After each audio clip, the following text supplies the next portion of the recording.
Motherfucking mini episode. Mini episode. Motherfucking mini episode. Put it in my mouth. She said, put it in her mouth. In my motherfucking mouth. In her motherfucking mouth. There it is, ladies and gentlemen. Welcome to a phenomenal episode of My Momma Told Me. The podcast where we dive deep into the pockets of black conspiracy theories. And we finally worked to prove the little bullshit you have been thinking about at home. It's a motherfucking mini episode. You want to know something crazy? I don't know any of the lyrics to Put It In Your Mouth besides the chorus. The Akinyele song, right? Yeah, of course. Yeah, I feel like, yeah, I don't know what else it would be. Yeah, Beyonce didn't cover it. It's just him.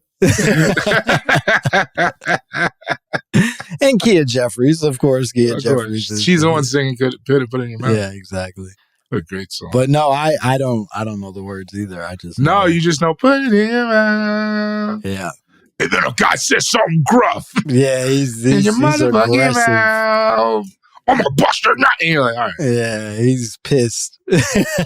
Do you? I feel like I've kind of gotten to a point where there's not like a ton of sex rap songs I love listening to anymore. No, like when it's just straight up like thug loving type shit. You know what I mean? Like I don't like that shit. No, it's just like a bad. It's because it's like why it always feels like why am I here? It also feels like a silly thing to be listening to men who I know objectively have a complicated relationship with sex and sexuality. You know what I mean? Like the way you treat women and have to in some regard, given the life that you've chosen and the world you live in, doesn't lead to any of the promises of like kindness that I would hope you're associating with sex. No, truly. Like you just like, and like some of them are good. Like what's that studio song by Schoolboy Q? I could listen to that. That's like good. But sometimes, what's that? What these bitches want from a nigga? And it's like, what is this? Like I'd rather listen to a woman sing about sex. Yeah, no, that's fair. Call me crazy. No, you're right. I much more enjoy the Meg Thee Stallion interpretation versus the Ja Rule. Okay, well I do like those songs. I remember feeling that way in the era. I'm saying that like in present day, I don't want that energy coming my way. I'll still listen to like Me and You. Every little bit. Don't let the word get out. Baby, that's just good. This is strictly between me and you, baby. That's just good. Also, I'm Real. Ja Rule had hits for the ladies. Ja Rule really, I think we've talked about this before. Ja Rule really had a run. He really had a run, and I know he's a joke to a lot of you now, but I think we really are forgetting how much he was number one in hip hop for a solid couple years. And I was the right age. I was in like junior high school. That shit was great. Bro, that shit hit. That I'm Real video, just in the house, wishing I had a girlfriend. And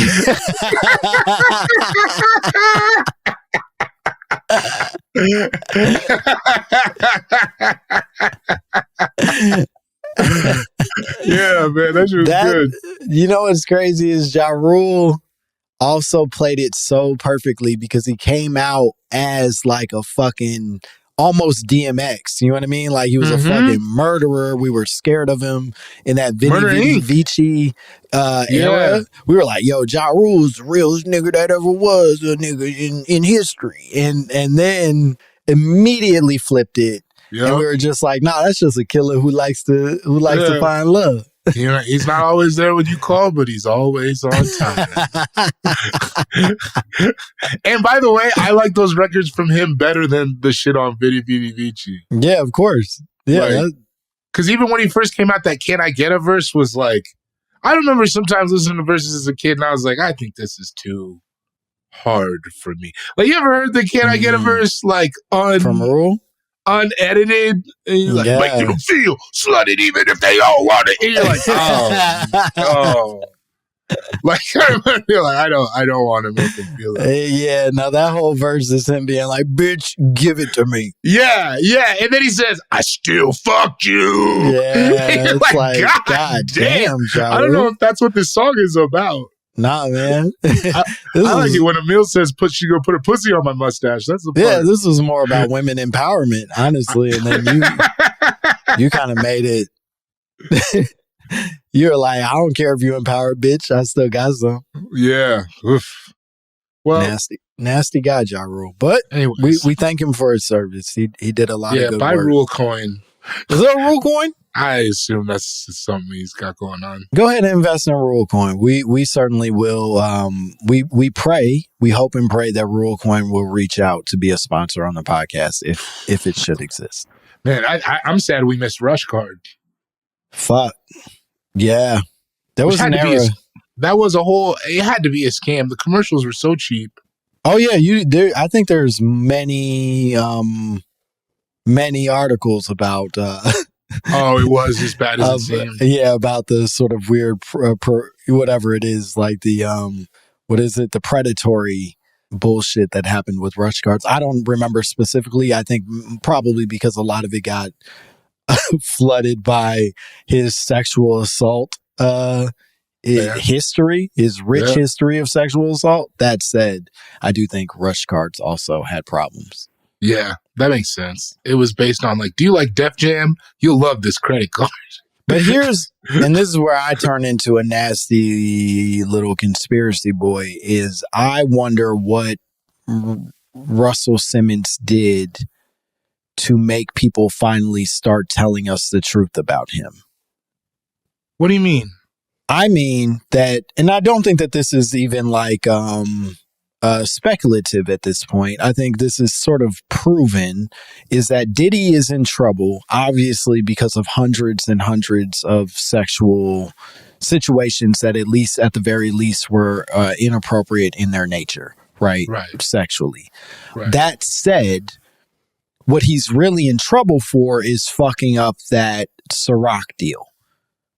That like he rubbed the wrong folks the wrong way. They wanted him to, I think, to take Ciroc in some direction or make it public. I can't remember the specifics of it, but it was something where like large monies were going to be exchanged on a deal relating to Diddy's liquor company, specifically the parent company of Ciroc, which he does not own. He just sort of was the face of for a really long time.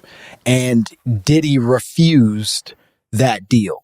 He basically was like, I'm not doing whatever the fuck you want me to do. And it's such a large parent company that like he's ruffling the feathers of people that can really fuck up your life. And he says no, and suddenly we are awash with Diddy as like the woman beater, the serial rapist that we've known he's been for forever. But now everything is okay. We're bringing it to light. We're willing to tell the public about what this is.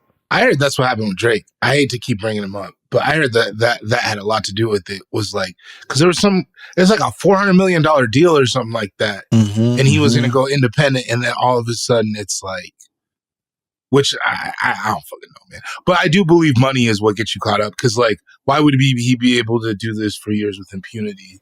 And then all of a sudden, right? Yeah, and I believe it for Drake, too. I think that's probably why he's so adamant about suing Universal Music Group, is not because...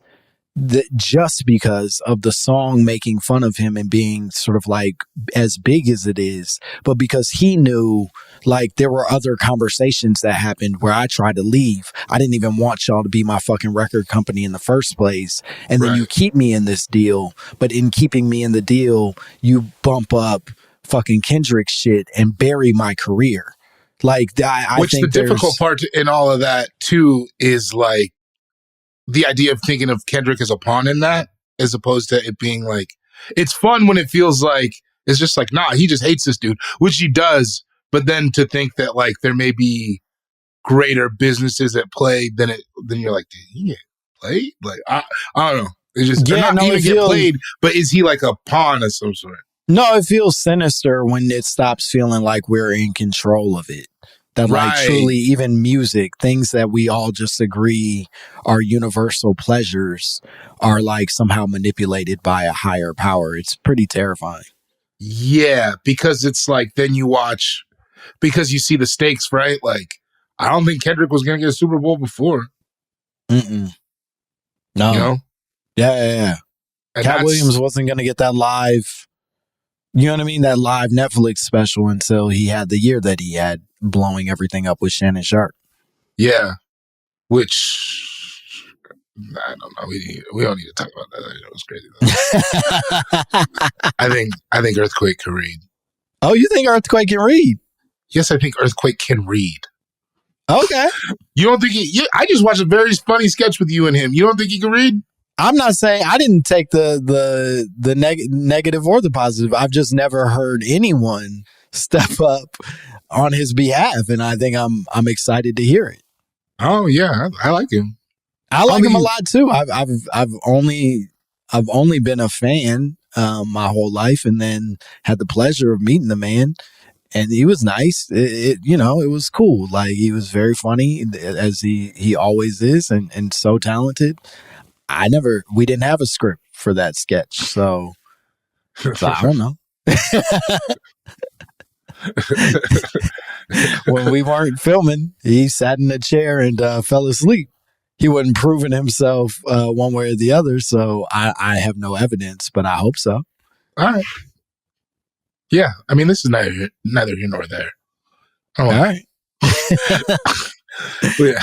We got a voicemail if you want to do that. Yeah. If you don't want to keep talking about Earthquake. Yeah. Leave Earthquake alone, man. Since you're so scared of real talk. Whoa, don't do that to me. We could do 40 minutes on Earthquake if we have to. Okay, we got a voicemail, but before we do the voicemail, let's take a break. We're going to do a quick break, and then we're going to come back with more David, more Langston, more My Momma Told Me. It's a motherfucking mini episode.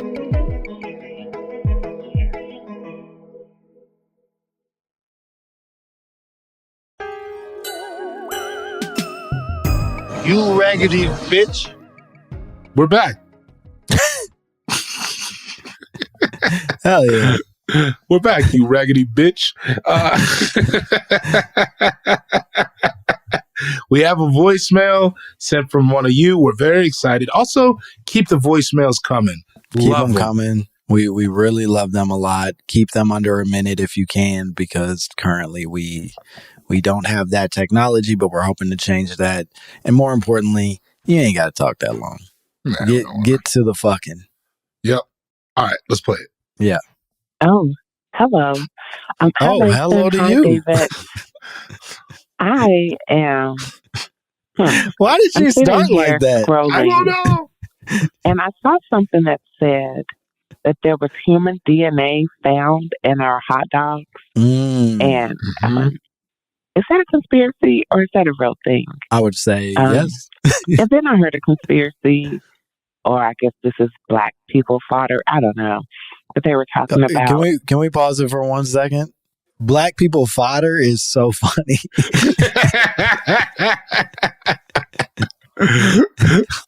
It's also the majority of my Instagram feed. Yeah, I don't know if this is a conspiracy or black people fodder. It's just such a funny alternative to. Maybe it's just niggas talking. Maybe it's just black people foddering. Okay, we can keep playing it. Has human DNA in it. Typically, their breakfast has human DNA in it, or it's like kids or something. I don't know. Whoa. I've tried to stop eating McDonald's, but I cannot stay away from the hash browns. So I will have like 2 of those in the morning. But anyway, this is about human DNA and hot dogs. Have you guys heard this? Could you break it down? First of all, lovely email. Her lovely voicemail. I love that she was like, I'm hearing a lot that McDonald's might be mixing kids in their food. Anyway, I am addicted to these hash browns. I'm eating them 2 at a time. I can't help myself. I cannot stop. That's also hilarious though, because I get it. McDonald's, the only thing I think they have going anymore is breakfast. You don't think that that it's even worth the squeeze anymore outside of breakfast? Not really. Whoa. It's so good. McDonald's breakfast is great. But I still fuck with McDonald's fries. Too heavy to ever turn on them. I'm not turning. All right, that's fair, but I don't know. Yeah, you're being nasty. The breakfast is fire. They got that. You're undercutting their main thing. Right. Breakfast ain't their main thing. It's a great signature, but it isn't their main shit. Their fries and their hash browns are, I would say, a foot above everybody else's. All I'm saying is I would take a McGriddle over a McChicken at this point. Whoa. Yeah. And I might be sick. I'm a Nuggets man. Wow, really? I often get the Nuggets. If I'm not getting the Nuggets, I get a Quarter Pounder Deluxe. Wow. Oh, okay, Mr. Monopoly. Yeah, man. Back in the late 90s, there was a burger called the Big and Tasty. Yes. I don't know if y'all had the Big and Tasty. I know it was regional. I'm not sure if the Big and Tasty. Yeah, okay. Denver had the Big and Tasty. Now the Big and Tasty, it didn't have cheese, right? It did not, but it was like their answer to a Whopper. So maybe it did have cheese, but you could opt out of obviously. But anyway, the Big and Tasty was their answer to the Whopper. That was my burger. For years, I was like, I'm a Big and Tasty man. And then they got rid of the Big and Tasty. And it wasn't until years later that they gave you the Quarter Pounder Deluxe option, which in essence is the Big and Tasty returned. Okay, because the Quarter Pounder Deluxe, it's the Quarter Pounder, but with all the stuff on it. It's tomatoes, it's lettuce, it's pickles, it's the whole shebang. Right, because the Big and Tasty, they did have that thick tomato on there. Yeah, yep. See, I was heavy on the dollar menu.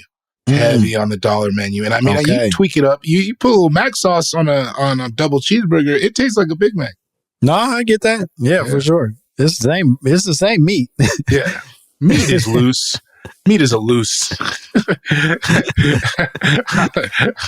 don't know if we could call it meat. It's the same protein compound. Body. But that's not what we're here. We're talking about, first of all, I do want to say lovely email or voicemail. Love the etiquette. Right around the time it needed to be.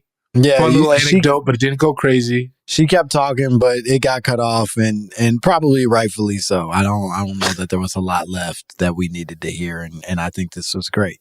She was familiar, but not in an inappropriate way. Yeah. The oh hello surprise start jarred me, but in retrospect, that's me being judgmental. That has nothing to do with you. It just very much felt like you were reading in a library and then forgot that you had made a phone call and then were like, oh hello, by the way, and I'm not sure why you would do that if you called us, but that's okay. That's all right. Anyways. What do you think about that DNA? I think this has got to be true. I have an uncle who is a pretty successful, not pretty is reductive. He's a very successful neurologist. He's like a dude. Brain surgeon. Yeah, brain guy. He kind of knows, he studies brains and sort of is like one of the premier scientists in the country as it relates to brain shit. And he once explained to me that part of his lab would make people like slicing up a microscopic sort of like slice of hot dog and put it under a microscope so that they could study all of the different particles that are inside of hot dogs outside of just meat. And he said that you can like very clearly see bone in there. You can very clearly see hair in there. You can very clearly see all kinds of items and plastics and shit, all kinds of crazy items that have absolutely nothing to do with the meat that they claim is in there. They said that's in every single hot dog.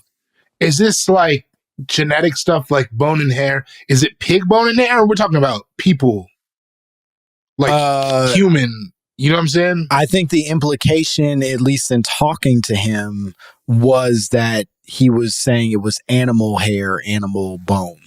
But I think what this person that left this lovely voicemail is suggesting is that maybe what is being found in there also is human in its origin. Okay. Because we talked a little bit off mic about this. I think it makes sense to me. You said you were saying that we are underestimating how much 2% is. Right? Yeah. So let's just clarify that our research found, we looked it up very quickly. Olivia did some quick research as well as Bay. And our research found that 2% of all samples of hot dogs basically came back saying that there was human DNA inside of them, that there's human DNA in roughly 2% of the hot dogs. And y'all were like, that's like, all right, so that just means a lady touched a hot dog. And I feel like that just comes with processing. I think that's an exceptional amount.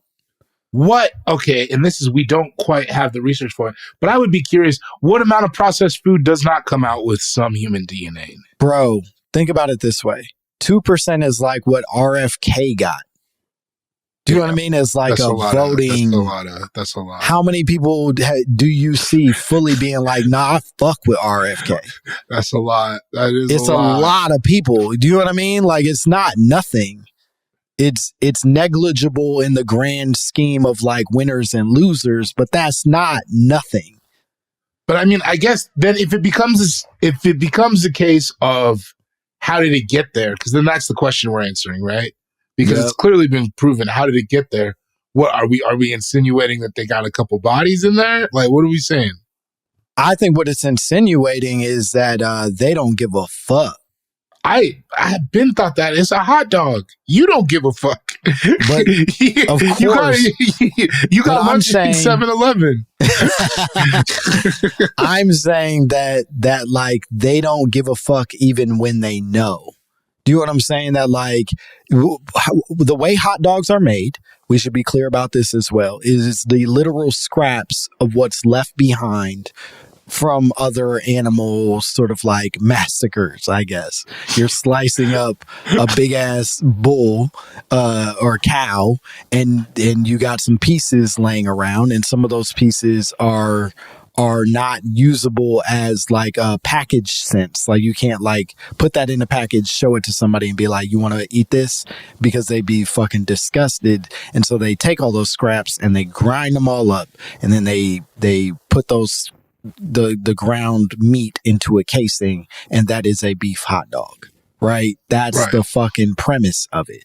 And I'm saying that while somebody is slaughtering an animal, they might cut themselves, they might slice a finger, they might fucking slob because they're thinking about big old steaks while they're cutting this cow. I don't know what it takes to get to 2%, but I know that whatever falls on that ground that they then sweep up and stuff inside of a hot dog, they're not like checking ahead of time to make sure there's not like a fingy in there. Right. That's I could agree with that. Two, and this is gonna sound nasty, how much does it matter? All right. Now you and I are on the same page.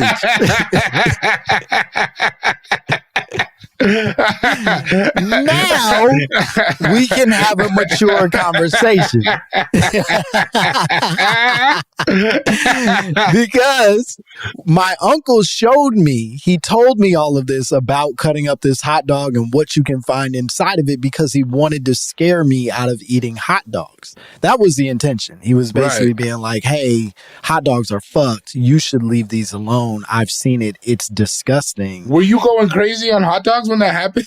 Probably. He was like, your boy probably hit his third hot dog. he was.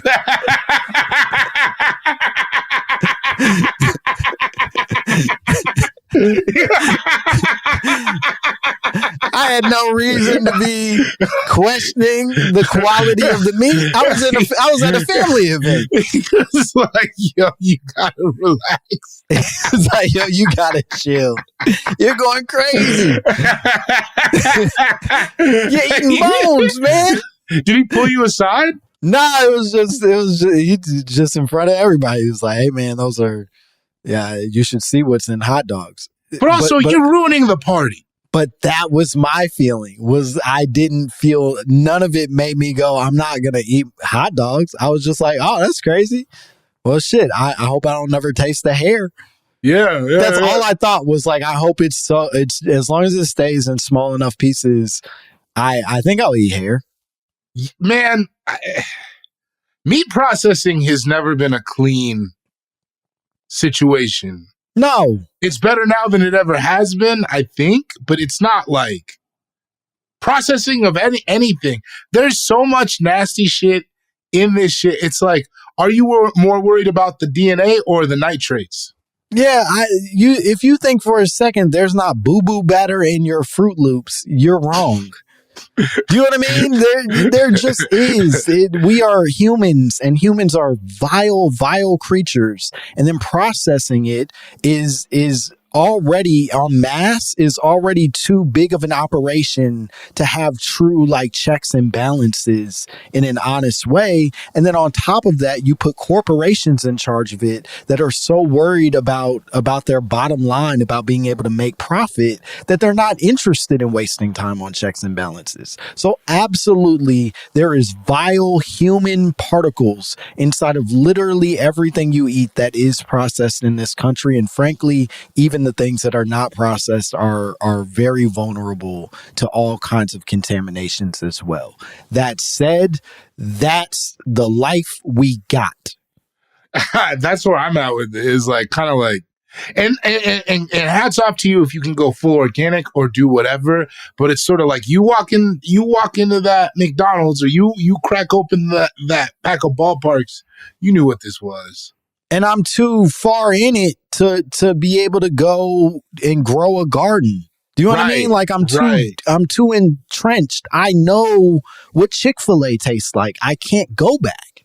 And how often are you eating hot dogs? I think that's the place where you could minimize. But even the reasons to not eat hot dogs, of all the reasons to not eat hot dogs, human DNA being present is not even top 5 for me. Bro, we do pigs in a blanket at the crib about once every 2 weeks. Come on. It's a fun time for everybody. Baby loves it. We all get to do it together. It's nice. Yeah, it's exciting. It's like, I feel like this is like, yeah, it's just, I feel like even if this is anti-hot dog propaganda, I think there's a lot better reasons to not eat. This is real, and it does sound nasty on paper. In practice, I don't think it's that big a deal.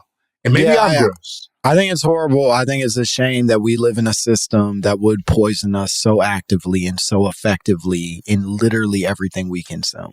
I think that is truly a shame. And I hate that is a fact, but it is a fact, and there's no debate about it. And if you pretend otherwise, you're being obtuse. So either grow a garden and eat that way for the rest of always, or grow up and wait till McDonald's brings back that big and tasty. Yeah. And get you those hash browns every now and again. Get you a hash brown, baby girl. You deserve it. You're trying to stay away. I understand. You're doing a good job. If there's some little kid products in there, don't even think about that. And it's like, you're just getting a hash brown. That's pretty good. Yeah, it's not bad. There's probably less little kid byproduct in the hash browns than anything. Yeah. But you don't want to find out where McDonald's gets their potatoes and who had to pick them. You know what I mean?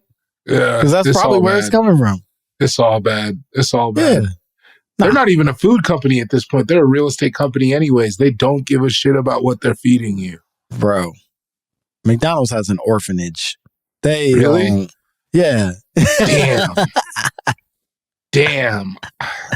I think I'd rather be McDonald's has everything. I'd rather be a ward of the state. It's actually a gorgeous facility. Are you talking about the Ronald McDonald House? Yeah.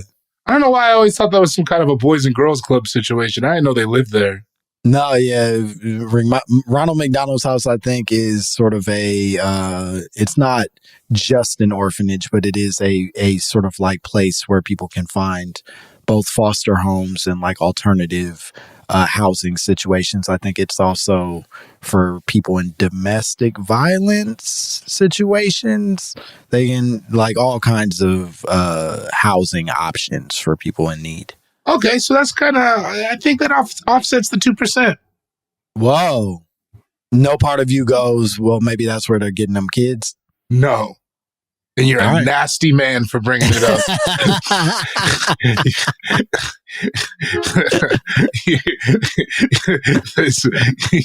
You're a cynic and you're upset and you're lashing out.